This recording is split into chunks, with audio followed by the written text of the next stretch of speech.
Time এবং time zone change করতে হয়। তো সেক্ষেত্রে আমরা প্রথমে কথা না বাড়িয়ে কাজে চলে যাই।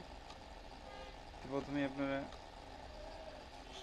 এই বার মেনুর কর্নারে গিয়ে এখান থেকে রাইট ক্লিক করবেন, এই টাইমের উপরে গিয়ে রাইট ক্লিক করবেন, টাইমে গিয়ে অ্যাডজাস্ট টাইম অ্যান্ড সেটিং,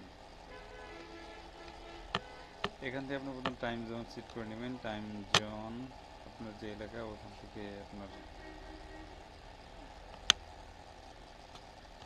ওখান থেকে সেট করে নেবেন।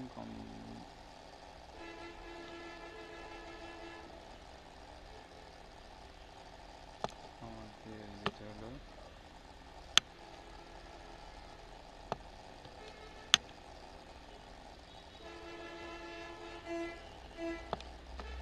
ঢাকা, এবারে টাইম চেঞ্জ এগুলো অন থাকলে এগুলো অফ করে নেবেন প্রথমে।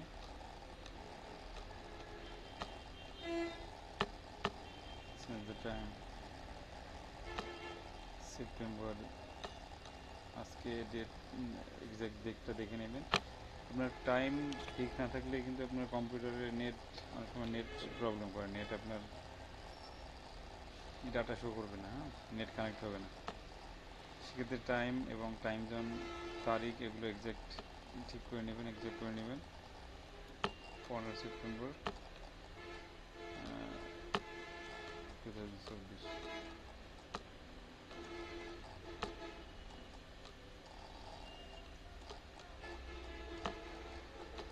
তো এভাবেই টাইম চেঞ্জ করতে হয়।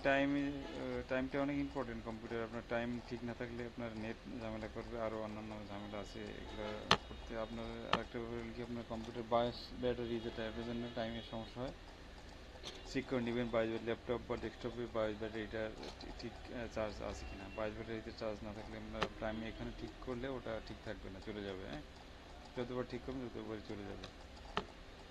তো ওল্ড কম্পিউটার অথবা ল্যাপটপে ঝামেলাটা হয়, নিউ কম্পিউটারে এই ঝামেলা সাধারণত কম হয়। তো আজকে এই পর্যন্তই, ধন্যবাদ সবাইকে, আসসালামু আলাইকুম।